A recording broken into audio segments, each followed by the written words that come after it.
Good morning. Welcome to Viking Preparedness. I am Pastor Joe Fox. Going to be a rambling, weird kind of video, maybe. Interesting, I hope. I always try to make them interesting. And the last little bit just hit me, which is what's going to make it weird. And I guess we'll probably start close to that. You ever seen the show? I don't know if it's on Amazon or Netflix. It's called Mirror Black or Black Mirror. I'm a guy who binge watches stuff sometimes. I can't binge watch that show. It's too dark. It's like a very dark Twilight Zone. And it's all set in a near future. It's not all connected. They're all separate shows, separate vignettes that aren't necessarily related. There is a thread that goes through them, but it's not really related. Example, they had a show where they talked about social credits and how you couldn't do anything without social credits, people liking you on a Facebook app or something.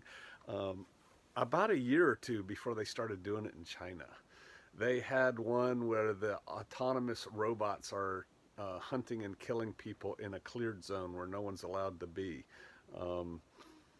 They have AI. They have all these things. And yesterday afternoon, we had the Millennial Man over for supper and conversation and campfire, stuff like that. And we got to talking. And this part's going to be a little bit adult. I'll try to keep it, on the not too grody, but my wife had great success doing a couple videos on incels and MGTOWs, involuntarily celibate and men going their own way. And so I just made a MGTOW incel video on YouTube purely for the purposes of getting views. Purely. And I didn't know everything of what I spoke. And I irritated people. And it's like one of my most popular videos. I don't even think it's worth watching, quite frankly. That was pure fabrication on my part. But my wife actually delved into it, and that's how we discovered Jordan Peterson. And, she gets into the social aspects of these people. And I didn't even know before this whole thing started with us what gamers were. I'm going somewhere with this. But now I've seen them, and they're like these 20-something dudes that are fat. They've got like man boobs, and they don't bathe regularly. I mean, they stink.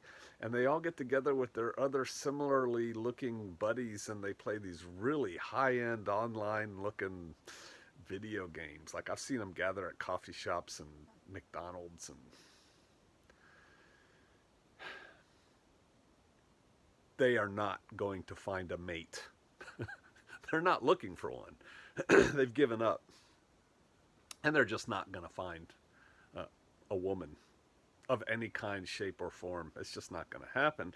And then that comes in my wife and I talking, and we talked about this with the Millennial Man yesterday, and he basically agreed with us.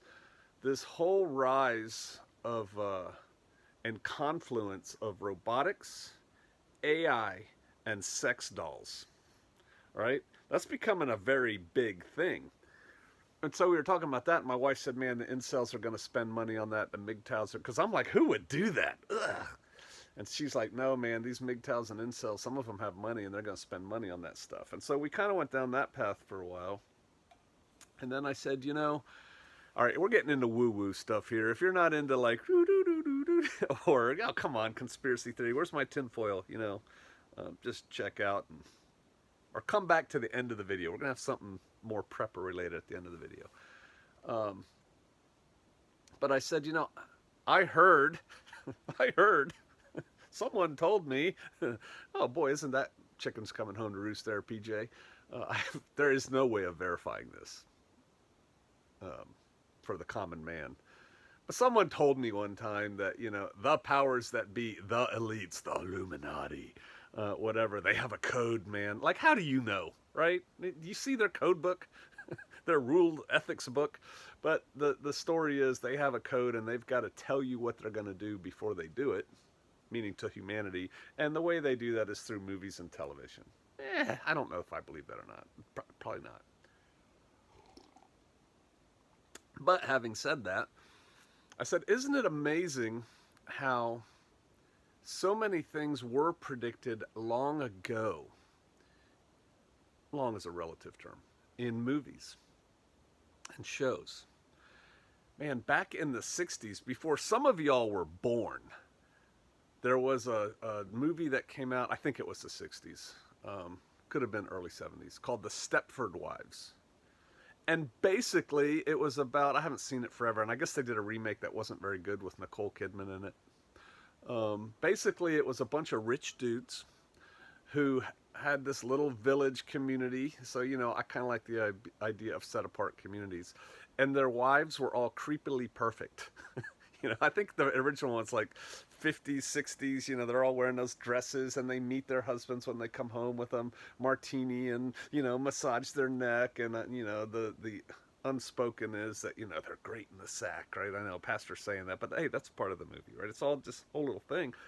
And then it turns out they're all robots. They like killed their wives and downloaded their brains or something into these robots.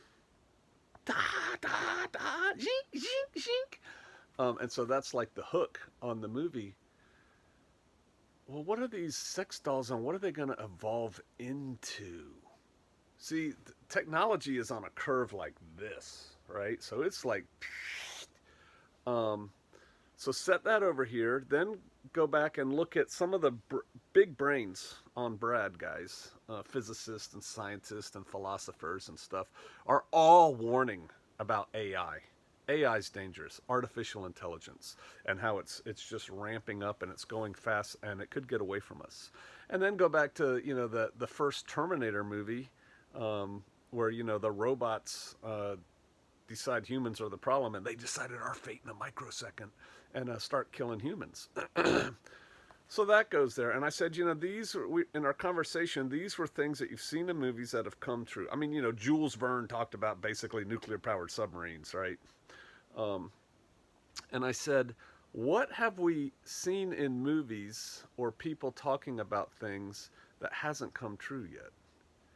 And the one thing that we're starting to hear more and more and more about is uploading and downloading, I guess, uploading, whatever, our brain, our whole sum of our experience into a computer to save it for later, and then possibly downloading that into some kind of drone or Borg or other body form. See how it starts all kind of tying together? We haven't done that yet, but people are talking about it. And there's talk about the elite are already working on these things. I'm telling you, science and technology is further ahead than the average human thinks.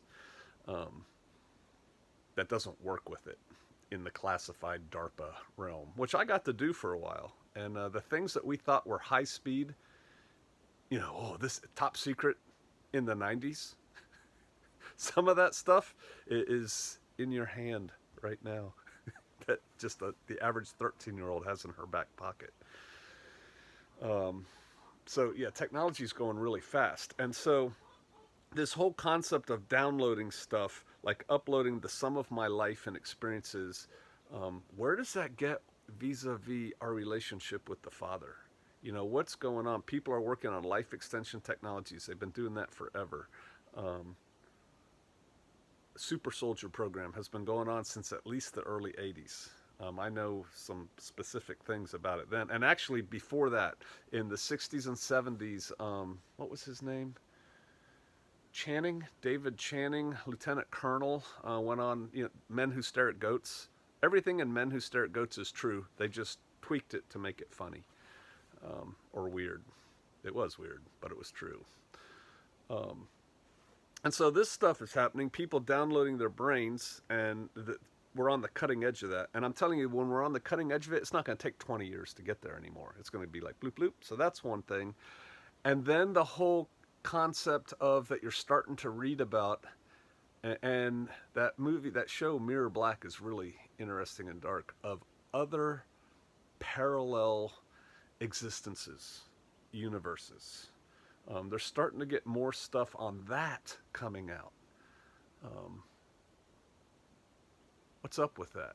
So then you take those concepts, life extension technologies, extending your life to 200 years old, taking your brain out and downloading it to somebody else. So when that body starts getting old, taking it out and downloading it, parallel universes, and figure out all of that, little human beings running around, scurrying around doing that, vis-a-vis our relationship with the Father and what he thinks about that. And to me, it starts feeling like the Tower of Babel again, which means this won't go on much longer. All of that was just to get you thinking about this stuff and to talk to you about this thing that I initially poo-pooed, but I don't anymore, and I don't have it figured out. But it's this thing called the Mandela effect.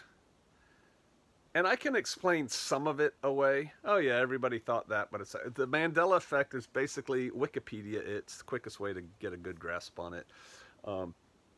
Many people have strong memories of something that never was, but many people have the same memory. One of those is evidently that Mandela was in prison and died in prison or something like that. And, of course, he never did. I think people are confusing him with Stephen Biko in that case. But there is some weird stuff going on there, and I'll give you two, and which is bringing us this whole thing full circle. But first, I must have some coffee. The first one is this. When we had our first child, my son, we had a spare bedroom in our Army, apartment, townhouse. And so we turned that into the nursery, the new crib, actually I think it was a new used crib, a changing table, a rocking chair for mom to nurse in, and you decorate it and you put the cutesy little kid things in there. And two of the things we had, we had a picture, like a pen and ink drawing of basically Jesus cuddling a little lamb. And we framed that in some cheap frame that we found and hung that up over the crib. And then another one that we had was the lion laying down with the lamb. Because that's in the Bible in Isaiah, right? The lion shall lay down with the lamb.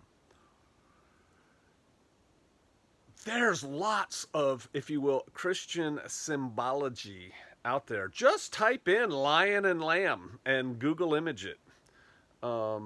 It's all over the place out there. Everybody remembers the part of the Bible, who read the Bible back then, that says the lion shall lay down in the lamb. In the end, when peace comes, under the Messiah, I don't want to turn this into a sermon, but the lion will lay down with the lamb, meaning, this thing that normally eats lambs is just going to lay down with it and it'll be cool.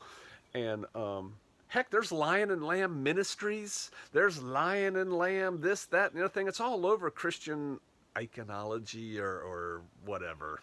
That's not the right word, but it's a thing. Except that it's not in the Bible. It says the wolf will lay down with the lamb. It didn't used to say that. But any Bible you look at says the wolf will lay down with the lamb. You cannot find a Bible that says the lion will lay down with the lamb, but yet everybody remembers that. There's pictures of it. They didn't fix the pictures when the Matrix went and changed lion to wolf. It didn't also simultaneously go and change all the pictures of lions laying down with lambs. This is the Mandela effect. Bringing us to today's topic. I did a video for y'all not that long ago on if Pakistan and India start lobbing nukes back and forth at each other. Jai Hind! If they start doing that, what are you going to do? And, that generated some pretty good conversation, I thought, for us. MC3, our very own Viking, said a couple things, but one of the things he said was, turmeric comes from India and it'll stop. If there's a war there, a big nasty war, turmeric will stop. And I'm like, oh yeah. Because Sister Kate makes a lot of curry. And turmeric is a huge spice for curry. And we used to go to spice markets when we lived overseas. And overseas in spice markets, they'll have these flat baskets, this big. And it'll have a mound of spice on it, like a mound of turmeric and a mound of cinnamon and a mound of this and a mound of that, and they just scoop it into plastic bags until you tell them to stop. They weigh it, a kilo costs this much, and it was nothing. Here you buy them in these little bottles at the grocery store because we don't understand spice. And so I'm like, yeah, we should buy some serious turmeric. And then, was it Brenda Crosby? Said, LOL, it's not turmeric, it's turmeric. You know the little write-up I just did about, check stuff out for yourself? I mean, come on, everybody knows it's turmeric. I grew up overseas. It's turmeric. MC1, who I've never met, says it's turmeric. I call it turmeric. My parents, who are fairly educated and definitely internationally well-traveled, turmeric growing up. It's turmeric. I know how to spell turmeric. T-U-M-E-R-I-C-K. Turmeric. Or maybe just I-C. But whatever. It's tumor. T-U-M-E-R. And Brenda Crosby says, no, it's not. It's turmeric. Hey, Google. Google is your friend. Google is part of the Mandela effect. So I Googled it. No, it's turmeric. There is no alternate spelling turmeric. I even went to the here's how you pronounce it. It's pronounced turmeric now. I'm telling you, it used to be called turmeric. Now, it's not a spice that a lot of Americans use, so maybe some of y'all, most of y'all, I don't know, aren't familiar with it. But I'm telling you, it used to be turmeric. But according to anything you find out, it was never turmeric. It's always been turmeric. I think that's a Mandela effect thing. I think that's a geek in the Matrix. There, I know, some of you are like, I'm tuning out, man. This guy is too weird. Just... I give you me. This is what we were talking about last night for a couple hours. So, we went to the commissary, and they didn't have any. We bought like a bottle like this big of turmeric. See, I'm still going to call it turmeric. I don't care what y'all call it. Your brain has been in the Matrix. It's turmeric, always has been. I'm not going with the new way. So then I thought, let's look on Amazon. Oh, yeah. And I learned a couple things about it. So I guess I'll cut and then come back. Check it out. We bought 3. This is not an advertisement. We bought 3 2-pound bags of turmeric. See? Turmeric. Wait, I'm still calling it turmeric. I don't care. I'm not playing. But it's 2 pounds, and I bought 3 of them, and it came in 2 days. This is a good chunk of a lifetime for us remaining. A supply of turmeric for Sister Kate's various curries and things like that she makes. But then I learned something interesting. I think modern medicine is an amazing thing. My wife would have died at least twice in our marriage if it weren't for modern medicine. Once when she had our son, our first child, and once when she had her brain tumor. She would have died both times. She's here kicking around, hanging out with me because of it. So, yay, modern medicine. Couldn't have fixed that in the 1800s. But I also think that there's this thing called Big Pharma that does not necessarily have your best interest at heart. They have money at heart, and it could get darker than that. And so when I'm looking for turmeric, and I'm like, wow, they sell it in 2-pound bags, and it's pretty cheap when you buy it that way. I think this probably costs as much as a spice bottle. It's had this weird thing for me on Amazon that said subscription. You can subscribe and get like 5% off if you tell us to send you... How many of these a month do you want us to send you? We'll send them at the first of the month for 5% off, or if you order so many, 15% off every month. And I'm like, I just bought 3 of these things, and I think I've got, 20 years worth of turmeric for making curry. Why would somebody subscribe? And then I found out, I guess it's some kind of homeopathic. I use that word very loosely and a little bit unintelligently and uninformed. Remedy for cancer. I guess people do something with it. And my wife said, oh yeah, she knew all about it. It's not really the turmeric. It's the the root it's made out of or something. Well, I don't have time to read it right now while I'm talking to you, but um, I guess it is, and people use it for that, and I guess they take a lot of it. But for us, three 2-pound things of it, 6 pounds, that'll do us. And so this is going into our long-term supply. We're going to continue, and I'm actually probably going to repackage this a little bit more in another Food Saver bag.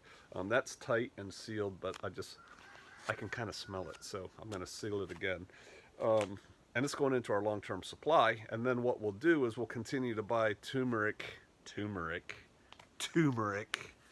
in regular size containers for her to use. But, you know, if the balloon goes up, we're still having curry with our goats here on Shofar Mountain. And then the other thing, when I was shopping, you know how it says on the bottom, people also bought this. Ceylon cinnamon powder. Ceylon, Sri Lanka, little island, it's actually a big island, off the southern coast of India. I didn't do the time, it was almost an impulse buy to see where else is cinnamon grown and produced. Maybe in Indonesia, maybe. It's actually the bark of a tree, the cinnamon tree, I don't know, and they grind it up to make cinnamon. But cinnamon is one of Sister Kate's secret ingredients. She puts it in hamburgers. Oh, it makes them really good. And so these came in 1-pound bags, and so I bought 3 1-pound bags of cinnamon, and we're going to do the same thing. We're going to put this in. You know, the whole Spice Islands, Dutch Spice Islands, the Dutch West Indies, you know, and all that stuff. Spice used to be very, very valuable in the medieval times. Ground pepper, cinnamon, turmeric, you know, whatever. People paid like almost the weight of gold for that stuff. Because it had to come from a very long way away, had to come on caravans and stuff like that. And if this world goes topsy-turvy, ain't none of that coming to your locale. So if you want it, you might want to get it now. The other thing that we do, and most of that is at an alternate location. We should probably start building it up here. Go grocery shopping, and if my wife is buying, you know, one of those little McCormick, I think, spice jars of whatever, or a little thing of red pepper, CRP, crushed red pepper, because we're running out, she would buy like 2 or 3 more. Throw them in the cart. And then all the extras we put in a 5-gallon bucket, just labeled spice, and put it on there. Spices wear out with time, yada. I know, but you know what? An unbroken sealed jar of bay leaves or cinnamon or cardamom or, you know what, all these different spices is better than no spice 10 years from now. And so we did that. We have 2, I think, spice buckets that are just full of spice. And we started one here, but we're not nearly as far along as we need to be, although I just helped it out a lot. Something for you to consider, putting aside some spice, something to make all that rice and beans and corn and wheat that you've been storing, right? You've been storing that to make it more palatable. Go further, spice it up, make it nicer. So there you go, kind of a winding, rambling, many little threads coming together thing. Some things I think about. I have a very flexible mind. I remember somebody said something about me recently. I would have never thought PJ, whatever it was they were talking about. I'm like, yeah, there's a lot of layers here. I let you see some of them, but not all of them. All right. Hey, I wish you all the best. Have a great day out there. Keep prepping. Do the best you can with what you got where you're at. And I will see you out there.